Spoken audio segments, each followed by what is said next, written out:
Okay. What? Wait. Your laptop. Okay, perfect. Oh, nice. Okay. Yeah. Okay, wonderful. And then I'm gonna put it like slightly out of view. Perfect.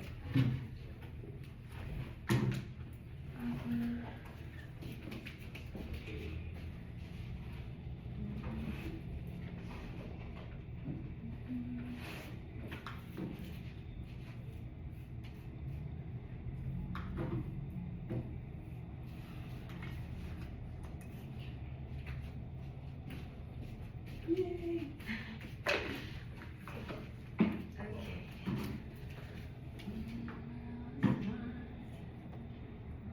Oh yeah. Okay. Here we Okay. go. I will, Yes. we are Yay.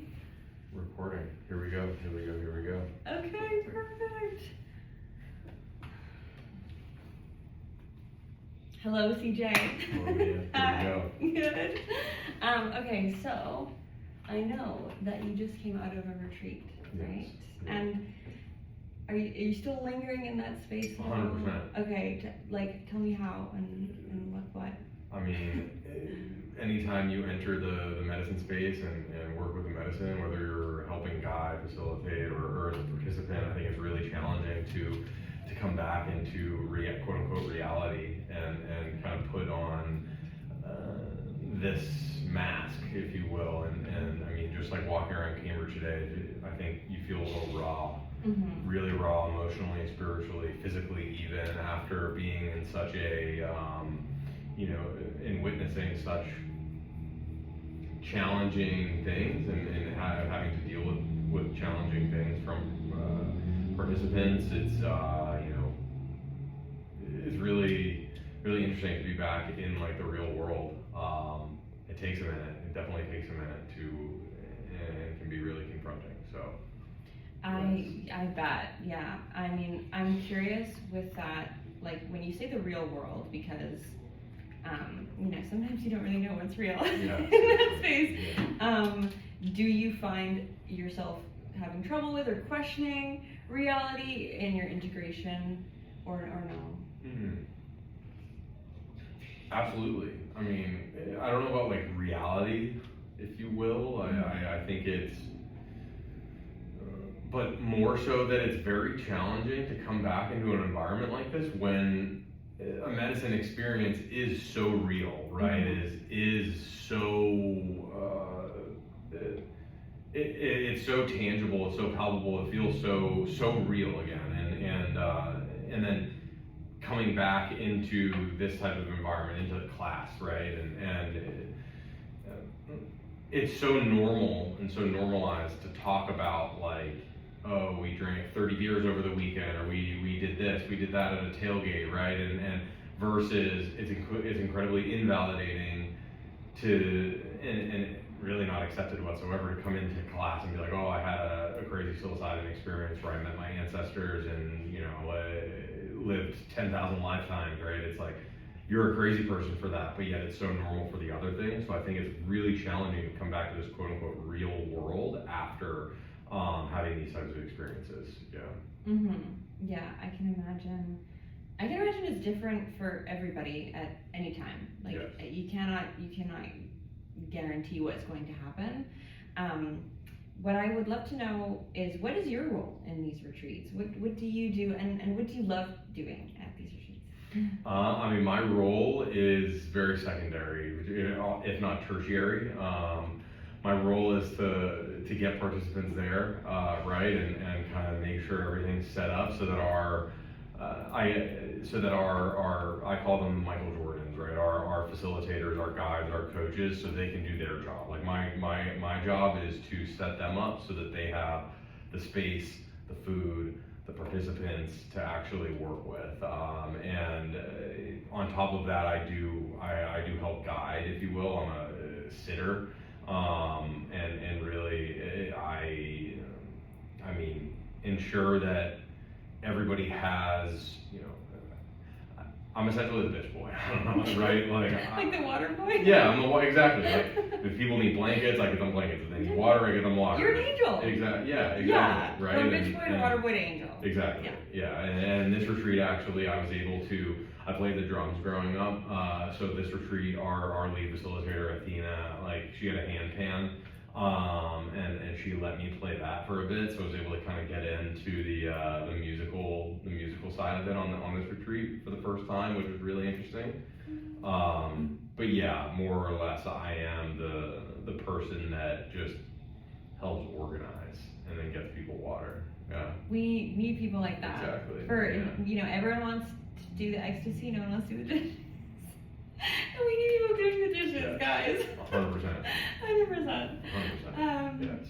Yeah. Okay. Fascinating. Oh, that really gives me a visual on how these retreats and what you're doing.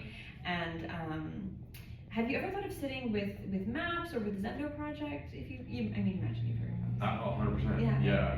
They're unbelievable, and they're going to be a big part of our community, our campus engagement, starting next academic year. I mean, that's a big part of like who our clientele, if you will, like participants that we work with are mainly all like university-based people, grad students specifically, and I know that even just speaking at MAPS and Zendo, like two weeks ago now at the Harvard Intersections Conference, about like how we can collaborate and work together to kind of like to educate people who in these university settings, because it's like at the end of the day they are going to be the next, the people, kind of the torchbearers of medicine work moving forward. So a long way of saying, yeah, absolutely, like would love to work with MAPS and Zendo in any capacity possible. Mm-hmm. Yes. I highly recommend volunteering with Zendo for like Burning Man and other festivals they do, because if you like festivals, then great. But you get to being in service at a festival is so.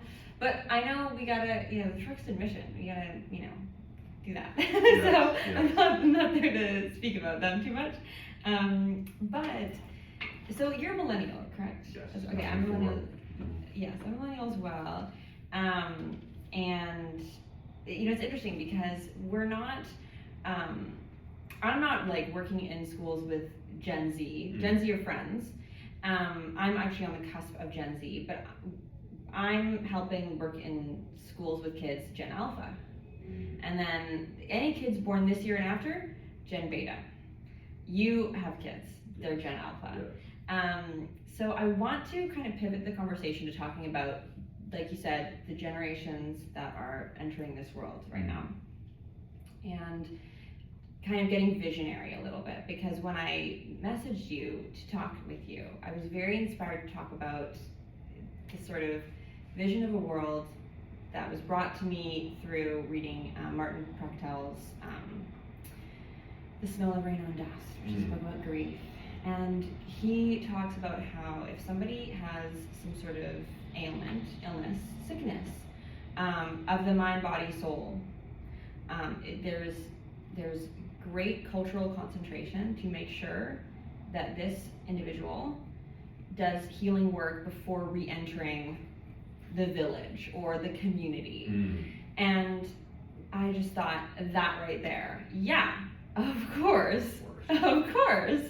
So I really want to get kind of into the juicy meat of the conversation here, and I want to know your like nuanced thoughts, your enriched thoughts on just what you think about what has been happening with having people who have served, and how maybe there has been or has not been proper integration, a proper kind of place before re-entering back into society, and if there should be, if there could be, and what that could be. Could it be Truxtun? Like, I mean, that's the goal, right? Okay. I think that the 100%. I mean, these medicines and medicine ceremonies specifically have been used as rites of passage dating back into time immemorial, right? Like literally for millennia, our ancestors have been utilizing these types of ceremonies to commune with each other, to overcome grief, to overcome sickness, what really fascinated me about the psychedelic space and what completely sold me on this as being my path in life and my one mission, my one purpose in life is beyond all of the Hopkins clinical trials and all the really exciting research that's coming out about these substances was really the history of this, right? And if you look at pretty much any indigenous culture, whether across any continent, you can find evidence of when their warriors would go off to battle before, to your point about sickness, before being allowed to reintegrate into their society, into their communities, they would be mandated to go through a psychedelic experience, right? To rid the demons, to leave the demons on the battlefield. And when put in a modern context, that rite of passage just makes so much sense, right? And I know me and my friends coming back from deployment or getting out of the military, or we lack that traditional rite of passage. It's like, here's a pamphlet on how to exit the service, how to enter civilian life. There's no, and a pat on the back, right? There's a lot of thank you for your service and not a lot of actions being taken to actually help us reintegrate to our families, to our society, and really be net positive on our communities. And I do believe that plant medicine ceremonies and specifically have the opportunity to be that rite of passage where we're able to, for lack of a better term, rid the demons of us and move on into what comes next. And that's really what we are all about at Truxtun, is helping mainly former service members, like leave that unit, take off that uniform for the last time and figure out what comes next, right? And move into this next chapter of their lives with clear purpose, vision, values for what they want to do over the course of the next 20 years, 30 years, 50 years of their lives. Yeah, I mean, it is kind of astounding how, there wouldn't be this like more of a bridge, more of like I want to say third place, kind of model of like let's not just completely push someone back into life and just say, yeah, well, you did your thing. It's just such a glossing over of mental health and mental health consideration. Yeah. I mean, let's just pause, just think on that for a sec, right? Like getting into the military, you go through 13 weeks of boot camp, right? Where you're learning how to be a soldier. You're learning how to be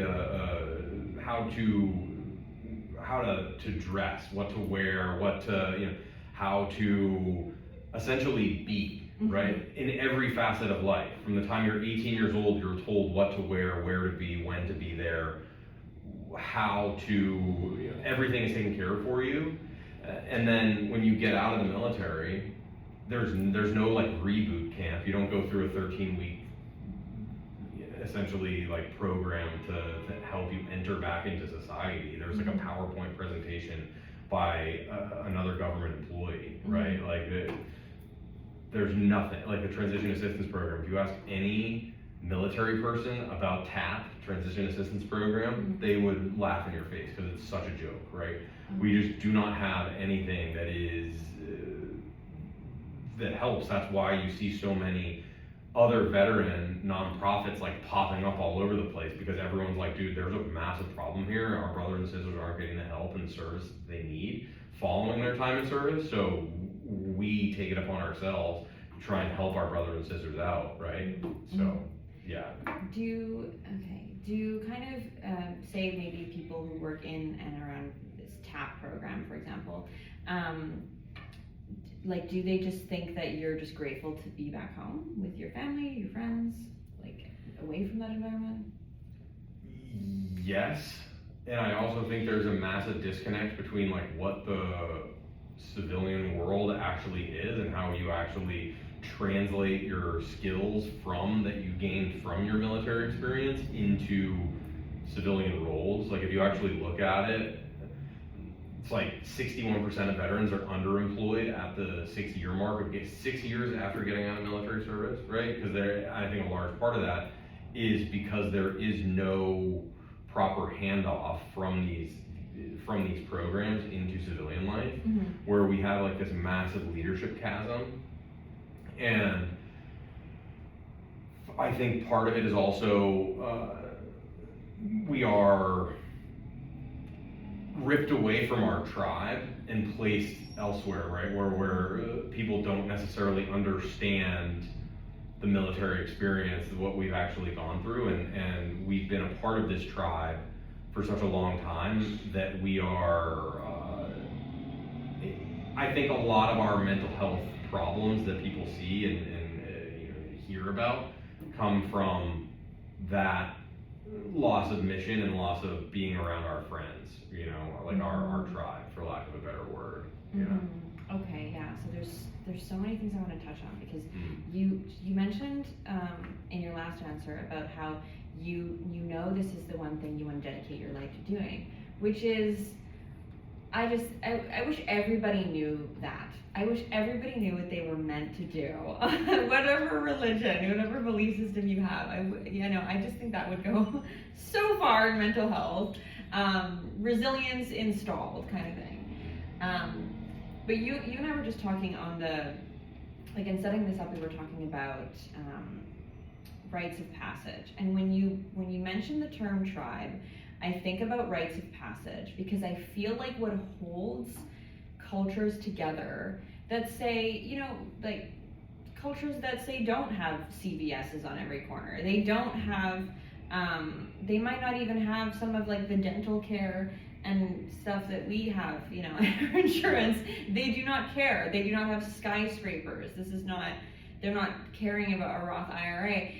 It's like, but they don't care. They're like, we are so bonded and united by mission. And I am quite certain it is because of rites of passage. And you are born and raised in America. I'm born and raised in Canada. And in the Western world, I think what we are fundamentally, like the missing piece, and this is why I feel like there's a meaning crisis, why there's existential crises, even midlife crisis kinds of things, lack of rites of passage, like healthy rites of passage reinforced by the greatest among us. So I'm curious what you think about that, if that was a hot take. No, you're spot on, 100%. 100%. Yeah. Rites of passage. I mean, I think the ultimate rite of passage is a psychedelic experience, done in community, done with your tribe, right? It is. I mean, it's the most primordial rite of passage, right? And it is something that we lack in our society.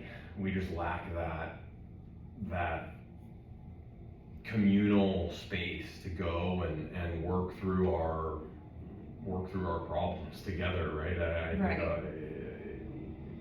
especially in like American culture, we put on all these masks and all these facades and try and always ensure that we are looking good for whatever reason, right? And when the true human experience is ugly, it's gritty, and that is what a psychedelic experience forces you to work through with I actually heard a mentor of mine explain psychedelics like getting emotionally nude with someone. Yes. Right? Where you're, especially MDMA. Yeah, right. Which is very compelling for PTSD. 100%. Especially with women. Yeah. More women have PTSD. I know, it's right. It makes a lot of sense. It does. What's coming out in the news and everything. Yeah. No, for sure. So I think like we need to get emotionally nude with our brothers and sisters more often, right? And that's like the true rite of passage, right? Going through those experiences and then mentoring you spoke on it earlier, like the younger generations and what right looks like in these rites of passage, right? Like it's not just using these extremely powerful substances willy-nilly.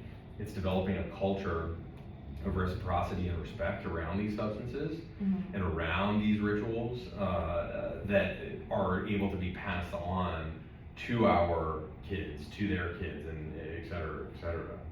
Completely, yeah. It's making total sense what you were saying, because there was something that, I feel like so if looking good and avoiding looking bad, for example, are the ego games. That what comes to mind is ego games, big time. 100%. If that is what that is, then psychedelics can help you take a vacation from your ego, right? And they can help you. Right. You can have full-on ego death. So I'm curious what you think, because your kids are very young, right? Mm-hmm. Yeah, and so kids taking psychedelics, that's quite controversial. That's gonna take some time to get anyone on board, oftentimes, especially in the Western world. But then again, kids and pets as well, obviously, seem to be having psychedelic experiences all the time. Yeah. They're present, they're playful, they don't really care what people think of them. It's just they're just being present. They're just being. They're really free range humaning. Literally, that's exactly what I think. And if only we could achieve that state. So I'm curious with that. What do you feel like could be? Because you said psychedelics, rites of passage. You said like a psychedelic ceremony, for example, in community. With your kids, for example, when they get to a certain age, do you have like ideas of things you want to implement at certain ages with them to instill your own rites of passage in the home as a dad or as the parent? Absolutely, yeah. Well, I guess like briefly on it, like there actually are studies coming out now, like that I believe Yale, Rick Doblin from MAPS was talking about how Yale is doing studies with 16-year-olds, and it might be going down to 14-year-olds around psychedelic-assisted therapy. So I think specifically for OCD. So there is some like exciting work there with like children in clinical settings, and I mean specifically around my children and rites of passage, like with them. I mean, I think that there's no question, like my wife and I are still figuring out what age is appropriate to welcome them into the club, so to speak, from a psychedelic perspective. Yeah. But you look at Maria Sabina and right, like she documented, right, of sitting in ceremony with her 12-year-old grandson, right, and it's just such a common thing in their culture to have children essentially in ceremony with the community. And I mean, I look at it like rites of passage specifically that I'm really excited about is like just taking a trip with this, every 5 years on their birthday, like my wife and I are going to take just that one child on a trip of their choosing, right? Where it's like okay, you're another 5 years older, we're just gonna leave your sister, your other siblings at home, we're gonna take you wherever you wanna go, like obviously within reason, given our budget at the time, but just to really focus on them and make this like a crucible experience that they have with their parents, where we're just focusing, on them, and we leave the other siblings at home. And it's something that I wish I got as a kid, and I think, that's something I'm really interested in. And it's very non-psychedelic, but I can definitely get into that, because there's definitely going to be a time and place where like there is that real ritual rite of passage for our kids to go through a psychedelic experience on whatever birthday that we choose. But if they want to, obviously, you're not gonna like make them do it. But I think it's you important. have to. You have to, exactly. I want to stay at home and play Minecraft. Yeah. You're like, no. Yeah. I'm as not a parent, but as someone who has hot takes on parenting, that's only been enriched since working with kids. Like I would want to have rules around technology, and that's purely from seeing technocrats limit their own technology for their kids. As in, it's like, what, they're like Coke dealers not giving Coke to, okay, interesting.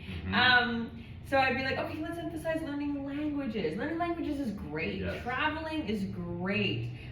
Playing music or playing instruments. I just think for the developing brain, amazing. Yeah. With that said, I did learn Photoshop at a young age. I was playing a lot of computer games. We're fine. 100%. There's time and place for that. Yeah, like we were fine. Mm-hmm. We also didn't have. I mean, I'm so happy we didn't. We didn't have Instagram. We weren't like sitting there doom scrolling. I mean, that is garbage. Yeah, social media. We don't need that. No. We don't need that. Like, I can blog. I can just blog. I don't need social media for like the way it is right now. It's more ads than anything. 100%. Yeah. So that just feels like brain rot, honestly. Anyways, actually, I'm gonna get you. Yeah, I can do that. Maybe open it. I like that background. I just want to make sure I'm like thinking of. Yeah. Yeah. Is there anything you really want to talk more about right now? Like anything? Okay. No, and I like this. This is Yeah. like just riffing on. I love talking about kids, man. I know, right? Yeah. I know. It's like it's the most psychedelic experience, right? It's literally. I mean, when you touch on it, like I think they live in a psychedelic experience. Their lives are just so free and Brain empty, no thoughts. Mm-hmm. Yeah. I could never. Right. Maybe I have to be a parent so I can just like taste. Yeah, 100%. Or just take psychedelics. And you can, yeah. Which I do. Like, yes, I have a great relationship with psychedelics. Yes. Yeah. Okay. I want to talk a little bit about grief. Because I do like talking about death and loss and grief because I feel like that is a very psychedelic topic. And by psychedelic I mean it's something we all deal with but we don't talk about. Kind of like why sex therapists become sex therapists. Yeah, like, yeah. We all have a relationship to it, but if we're not communicating it, I think that like probably within even the framework of any Truxtun healing, communication is vital. Like, let's enhance our communication, communicating the right way to the right people. So what I wanted to ask you about grief was, maybe just start this off, was what's something about the military or war experience that you feel like people get completely wrong? Like something that you see and you're like, people just don't get it.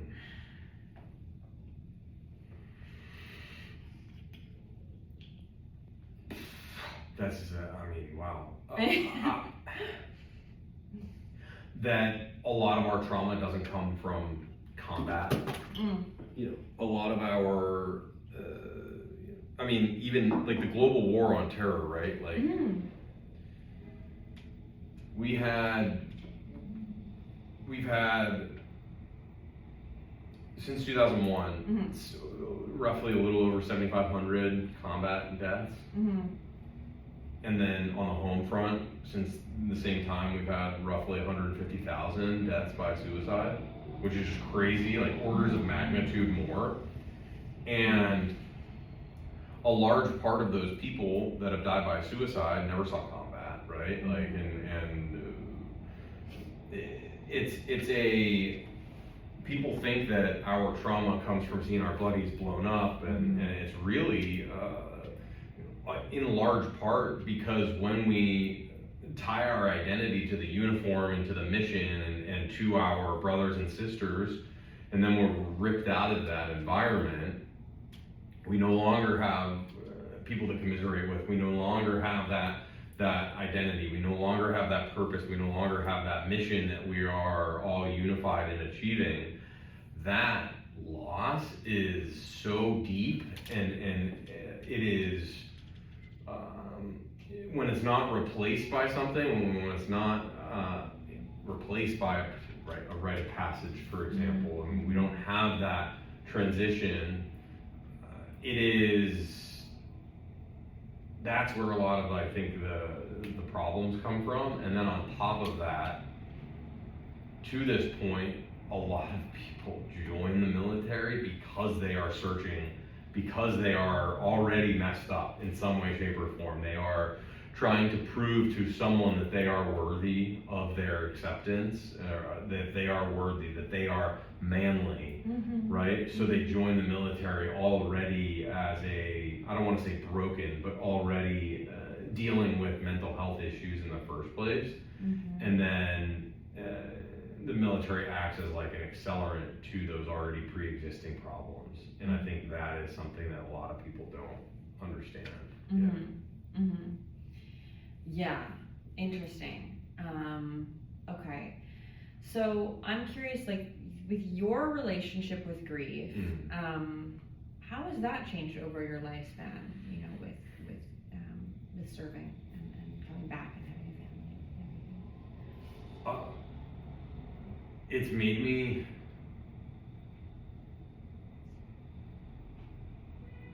Honestly, I mean, like I've kind of come full circle with grief, where for a large part of my life, I have been so afraid of anyone and like leaving me, right? In dying or leaving in general, right? Like the same, when I was 12 years old, my grandfather, my maternal grandfather, who was like my dude, like my coach, it was like my best friend, if you will. He passed away, and then at the same year, my parents got divorced. So like grieving in two different ways, right? And that really threw me for a loop. And for the rest of my life since then, I have been always like gripping so tightly to everything and everyone around me, and afraid that they'll leave me in some way, shape, or form. And then in the military,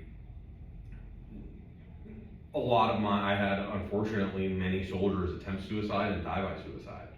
And that is a form of that loss, a form of that grief, that people leaving you, you know, and that blame, that guilt, that shame that you place on yourself and on your shoulders, it leaves an indelible mark on your psyche.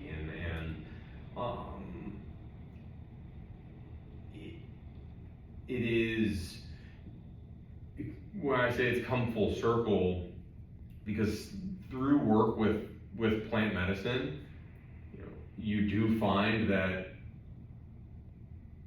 life is everlasting, and that you will meet, you know, these people again and have the opportunity to commune with them and sit around the fire with them again, right? In some way, shape, or form, in some universe or another.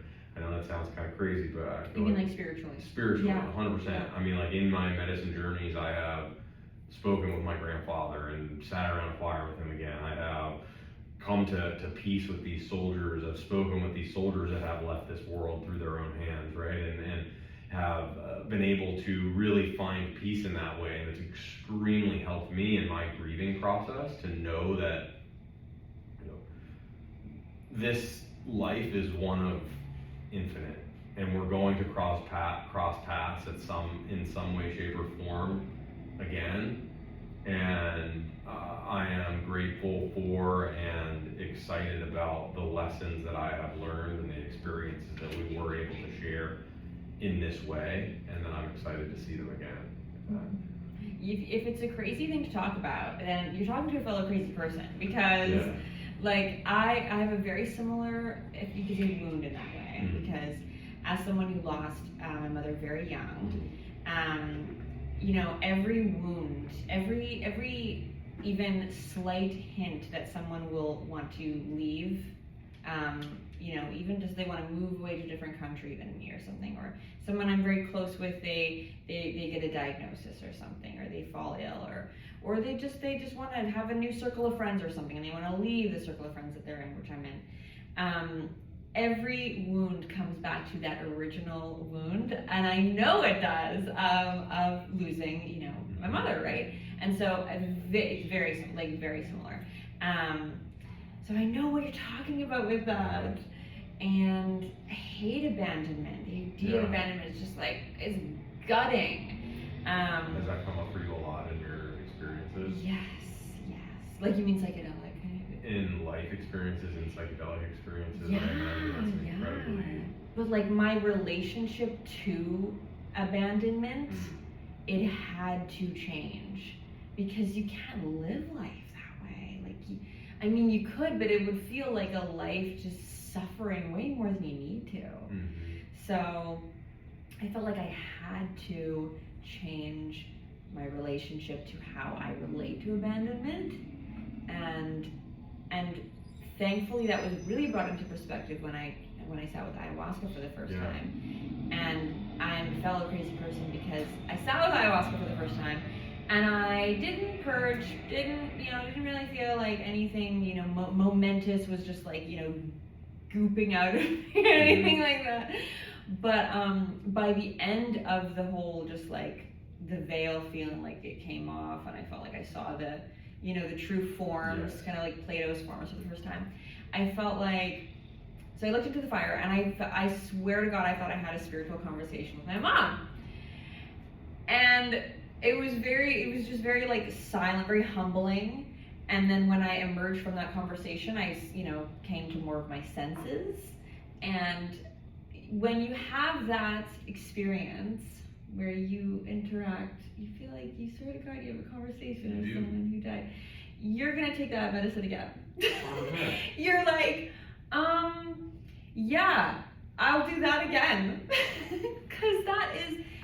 Because for somebody who's been through that abandonment, sometimes the one thing you want in this life is not just like world peace blanket statement. It's one more conversation. 100%. With that person, or those, those people. You're like, I would really like to just see them once more. I would trade anything for that, right? Right? Yeah. And like for them to see your kids the way you're like, that's it. Right? So, Right. And do you think that's like, I mean, I don't know, like, do you think that is, because I feel the exact same way, do you feel think that is a healthy thing? Because like, I feel it so deeply, I'm like, I would give anything for my grandfather to have seen my life up until this point. I would give anything for him to meet my kids, to see and be as proud as I am of them, right? Well, I mean, I think it's healthy because it's like, you're so grateful for life. You're so grateful to be alive, because whether it's someone you're grieving, like an actual ancestor, or it's a friend, you're like, part of me is living and enjoying every moment of this life because of this person who cannot stand next to me right now. That is healthy. That not everyone is there in their grief cycle, maybe, but that is a very healthy place to be at. What I don't think is, honestly, I have some thoughts that I've recently developed that I'm going to write about on nostalgia. I think there's some unhealthy elements of nostalgia. Like kind of, did you ever see The Great Gatsby? Yes. Yeah, The Great Gatsby story. It's like he could not leave the idea of the person that he loved, and so when she comes back into his life, he can only see her that way. And it's like, well, she has changed. But also, talking to my dad about my mom is very interesting, because she did not die like suddenly. She died because she had mental health. She had clinical depression. And so, talking to my dad about her is very interesting, because when she first passed, he's stuck. He was just totally stuck and numb. Over time, I have gradually chipped away at the exterior, and I've gotten him to tell stories. I've also gotten him through therapy, even though he didn't even want to talk in therapy. And I do want to sit and I want to drink ayahuasca with him. I do. But the man is stubborn as a bull, so would love support with that. He's not down this path. He is. I've talked to him about the research. I've talked to him about the healing potential. He knows it's not just something you can do at a Led Zeppelin concert when you're 12. So he knows that. But the way he talks about my mom is now more nuanced than ever before. And that purely is because of psychedelic experiences that I have introduced him to, and his later years of life right now.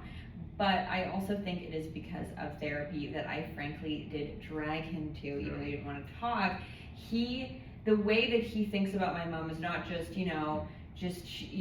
depression was something that happened to her. It was a curse on her. He does see, he's like, you know what, there were some experiences that she could have taken responsibility for and she did not, and maybe that's all I'm gonna say on it. I'm like, that's okay. Right. We got there. Yeah. Like, you're an alive person. We're talking about a person who's deceased, and your idea of this person, it's okay for that idea to change. Right. Like, even though they can't even defend themselves or whatever, we're not attacking them. We're just having a conversation between two alive people who can work on something real time. So that was a lot. No. But yeah, I think there are totally healthy and unhealthy ways of grieving, of relating to people who are deceased. I'm curious if anything came up for you while that. Oh yeah, I'm curious about like how your relationship has evolved with your dad over the course of that time, or seeing that arc from, I guess, before you started working with plant medicine to after, and how your perspective on that situation has changed over the course of your life.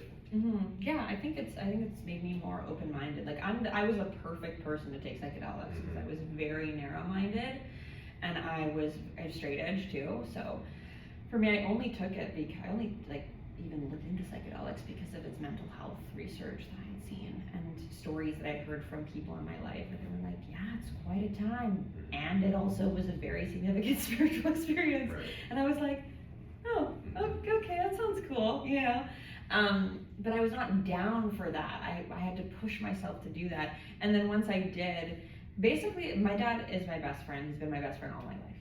So I have a great relationship with my dad. I had it my whole life. Even being a teenager, which wasn't easy. Yeah. But I would say that I felt like before psychedelics were introduced to me in my life, I felt like my narrow-mindedness was causing me to relate to him in one way. And that is, my dad is very stubborn and very stoic. So when I would come to him, it was usually because I had a problem and I was hysterical about it. And I mean, keep in mind, I was like a teenager, in many ways. And I also just I would look at him and I would just want him to react. I would just want him to do or say something to whatever was going on in life. I was so struck by my father's numbness to life because of the unprocessed grief of losing my mother. And I just thought, why is he just not engaged or active or purposeful? Like, I know he loves being a photographer, but I'm like, why isn't he, pull emotion out of him? And so I would do that by being histrionic, and I would just do and say things randomly. And I was just kind of just always tease him in that way. And it was like throwing a pebble at a tank. Really? Yeah. And so after I had I would say going through my 20s, especially when I got to 25, it sort of clicked for me at a Christmas dinner, I think, once, where I just thought, my dad asked me for a hug, and he never asks me for a hug. In fact, I was one of those children who grew up so affection deprived that whenever my dad would hug me, I was and I was horrible at giving hugs, actually. And so through my dad asking me for a hug, and us getting to regular than when I would visit him, of hugging, I got better at hugging. And I don't even know what urge compelled him to want to suddenly have hugs. Yeah. But hugging became our thing, where I would come over, give a hug. You might think that's weird, it's parents, right? But this is my stoic, very emotionally numb dad, and something changed there. And I had this insight where I was through psychedelics, I thought, I do not need to just be one way with my dad. I can be any way with my dad. And maybe if I'm any way with him, maybe he'll still love me. And then that'll be true love. True love is when you just can, be yourself, be any way you want to be, as long as, within reason. So I started experimenting, just being playful with my dad, being silent, being sad, being being like him or something, like kind of like mimicking him almost. And I would just experiment that way. And, you know, and it kind of opened him up because I think he felt like he could only be one way by me only being one way. Like he had to be stoic, stubborn dad. He couldn't fall from grace at all. He couldn't be like fallible. He couldn't make mistakes. And so when he saw me, you know, like opening the space energetically between him and I to talk about, you know, anything and just like have any energy, like more different energies I introduced to the space, he became like he could talk about things in new ways. He could make mistakes, and he could laugh at his mistakes. He wouldn't, you know, get all like, you know, oh, you saw me make a mistake. be like, yeah, it's fine, like whatever. You didn't measure something right, and the pizza came out wrong. Right. Like, you know, it's just something like that. And it was fine. It was like he didn't need to be God. He didn't need to be big, strong guy. Yeah. Be emotionally new together. I know. Yeah. I'm like, that's the only kind of nude I want my family, but there you go. Exactly. Yeah. I'm curious, with your parents, like, has there been psychedelic trips at all with them? Yeah. I mean, that's really profound and brings up a lot of my experiences, like with both my parents, and this going down this path and getting out of the military, going through my own mental health crisis as well, like has forced the hand, right, of having these types of conversations that are really resonating with what you were talking about with your dad, just like exploring different ways of being around them. And thank you for asking me about that. Oh, I never talked about that. Yeah, that's great. I mean, both my parents were like Irish Catholic Boston, very, you know, squared away in that regard, or grew up that way. So kind of having these open dialogues about feelings and emotions was never really, our cup of tea. And through my work with psychedelics, it now has been, and where this is like a mainstay of our lives. I actually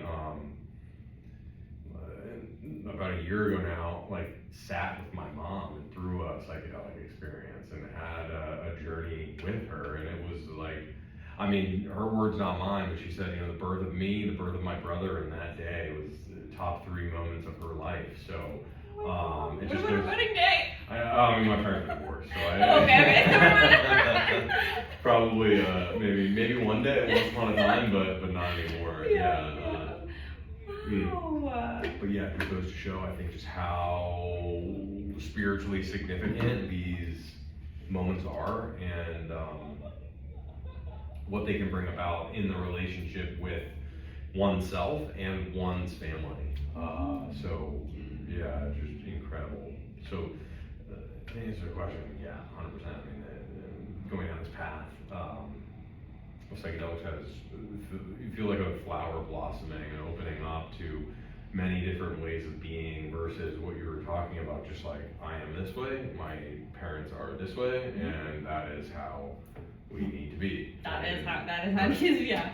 Like, there's no other way to be. Right. And that's why I recommend psychedelics for people, because I'm like, if you want to take a vacation from yourself, if you just want to explore other ways of being, you can rehearse whatever you want, and you can practice, and then you have those tools. So say you like don't want to be depressed, you can practice being, say, not depressed. Just like try it on. It's actually remarkably able to be done on a psychedelic experience. And then you might think, oh no, what if I come down? Develop the tools right then and there. What can I do to like achieve this state as much as possible? And these long-term studies, guys, they will show you. You can do it. You can do it. But yeah, that is so great. Your mom, it sounds like it was like a rebirth for her, birth of you. She brought life into this planet, birth of you, birth of your brother, and then rebirth of her. Yeah. There's no greater gift. Exactly. Like. Full circle moment. Yeah, it's unbelievable. Truly. when, I don't know if you have this experience, but with psychedelics, I feel like after my first experience, which was on mushrooms, and I was like 19 or something, one of my immediate thoughts was, yeah, I need to get my family on this whole thing. Mm-hmm. Like, I feel like I still live, no matter who tells me about the psychedelic journey, I'm living for it to see the family members in my life. Be like, okay, anyone interested? 100%. It's like Thanksgiving. So, anyone want this gravy? Yeah, I mean, do you find, because like honestly, part of 100% agree with that. Like 1000% agree with that. And a big part of it, I would say the majority is like, hey, yeah, we're gonna heal a lot of intergenerational wounds here by doing this stuff.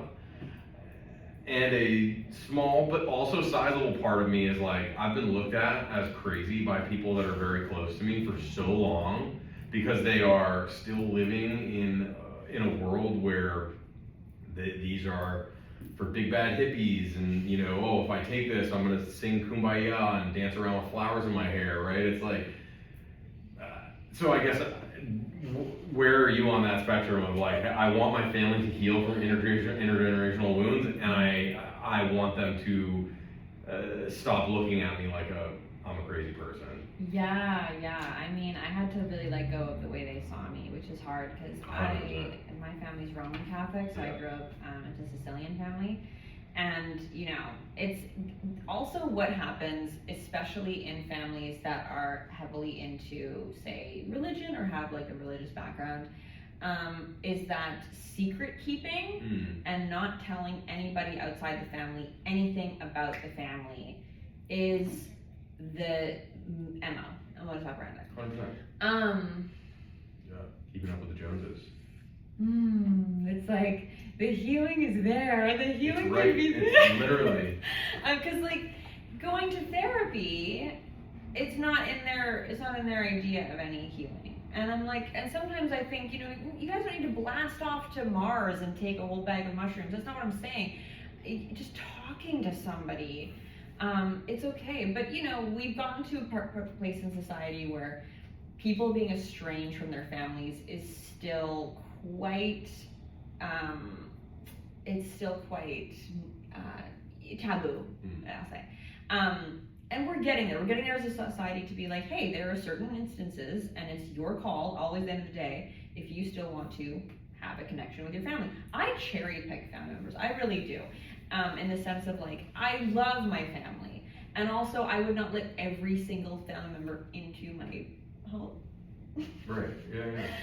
And everyone, I'm sure, has that, and that's okay. I think that's okay. I like just talking about it is important because I just learn so much from people who have, you know, have all sorts of different types of families. Yeah. But this is important to talk about. It's just an important conversation to have, and I do not really care how people see me because I know deeply in my communities the value of psychedelic therapy and healing. But I also just like, I can see the potential in people. Like, I have fallen in love with potential. I can look at my cousins and be like, I know on the other side of this, you could do all the things that you're talking about doing, but you're like, I just don't know. I know how.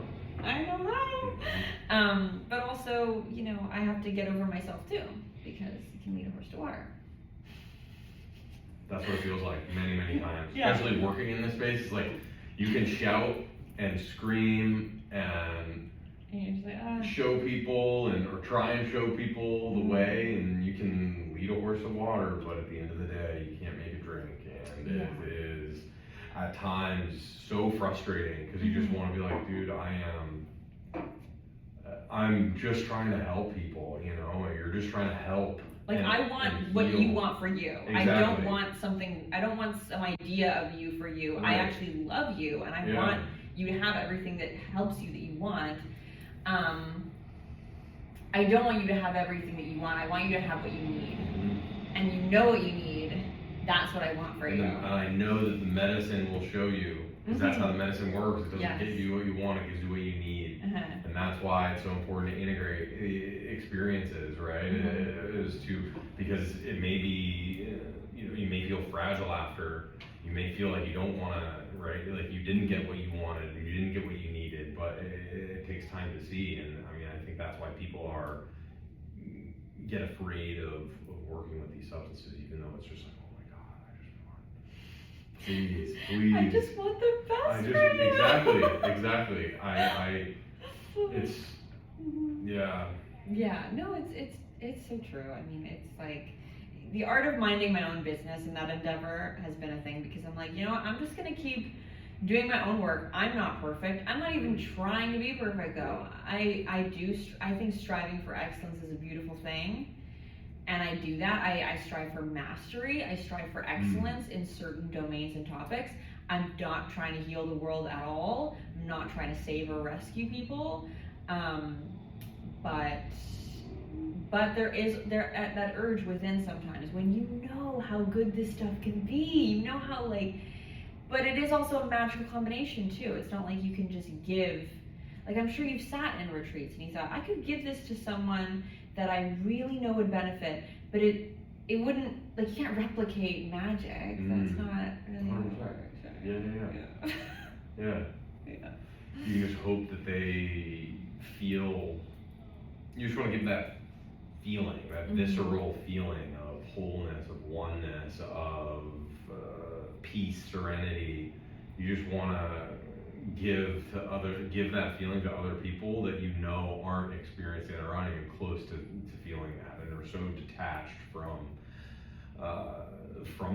that it's just once you feel that yourself, and you just want to help other people, right? And yeah, I mean it's definitely been in retreats like that for sure. Yeah. You probably see all sorts of things. Oh yeah.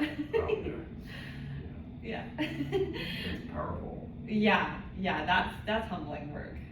Yeah, it's unbelievable. Anyways, been my fair share of ceremonies myself, and I feel like this is a good place to kind of close off on, to loop back around. Yeah. Is there anything you want to talk about with yourself or with Truxtun that's maybe coming up, or that feels present for you to share now? Honestly, I think that the integration piece is so pertinent right now, because this feels like, honestly, I mean, this feels like an integration session in a way, where we're able to just like talk very candidly about, I mean, we went all over the place, right? And I feel like that is in many ways, a psychedelic journey in and of itself, and we are able to talk about these things in so far, in not many places, right? And it is a big piece of, I mean, what we're working on with Truxtun, with the mission here of like giving people a place to come and commune and talk about their medicine journeys and feel seen, heard, validated in them. And I've been feeling, or just in this conversation, that exact validation, which I think is so important to share with other people, that it's not just the medicine, it is everything that bookends it. It's the community, it's the container in which you do it, and the container that holds you after. So I think, this feels like a nice integration session, so thank you. Of course. I will say on one note, community is built through communication in a big way. And I think that's something emerging out of this conversation for me. It's like, we have to be unafraid, we have to be courageous to communicate, for sure. To create community. If we say we want community, start by sharing. Open up. Share with the class. Share with the group. You never know who will meet you there. You never know who will unlock. Actually, there was at the Psychedelic Intersections conference I recently went to. Did you go? Yeah.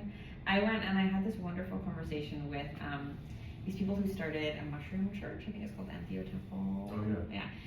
Maybe that was a different people, but anyways, I was they started a church, and I just thought that was very interesting, and I talked to them about how I thought, hey, have you ever thought that just like community itself is medicine, like without the sacrament?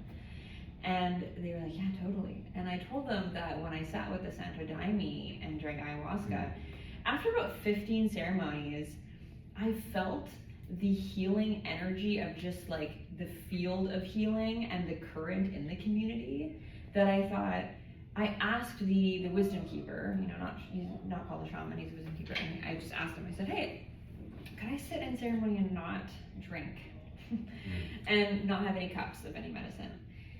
And he was like, yeah, sure. And I said, I just feel so healed by the healing, like the healing force of the community. There's something so beautiful sitting there, even for 8 hours, and you can stand and sit and kneel and go to the women's healing zone or whatever, as a women's space, and do your men's healing zone or whatever. And you can sing, you can listen, you can play an instrument, but even just some of the things you see, some of the things that you're present to, that you hold space. Holding space is transformative for people. So people who've never had space held for them ever, especially, they're like, what the hell was that? It's like, that's me holding space for you. And I've had a few, days in ayahuasca ceremonies where I just willingly did not have any medicine because I wanted to be healed by the community. I would go there with a sore throat and I would leave with no sore throat. It was just like, How beautiful is that? So I wanted to say that. It is, it's the community. That's what it's about. Yeah. Medicine is a small piece of a larger puzzle. It is. But with that said, medicine can be sometimes it's life-changing. It's life-changing. It's not, I'm not going to say it's silver bullet, but it was life-changing for me. I do not regret it at all. It was fantastic. And it will show you what it needs to show you. It will. It's not going to cut corners. It's going to be like, actually, this. And you're like, but no, this. Well, you know at your core, too. You know it. It's already within you. You know it. It's just really deep down, and no one's calling you out on it. It forces you, exactly. It forces you to see it before it shows it to you. I mean, there's no getting around it. And if you have a good therapist, maybe you'll see it already. But, okay, what are you doing about it? Psychedelics kind of really embolden you to, like, okay, I have to do something or else I'm going to be paralyzed by this in the next journey. Right. Yeah. So, good stuff. Thank you, CJ. Thank you. Awesome. This is awesome. I'm glad we can integrate. And I love getting to know you more. Yeah. You're just like, I talk to a lot of people in the psychedelic space, you can imagine. And I feel like sometimes I talk to people and I just feel like, I'm like, I see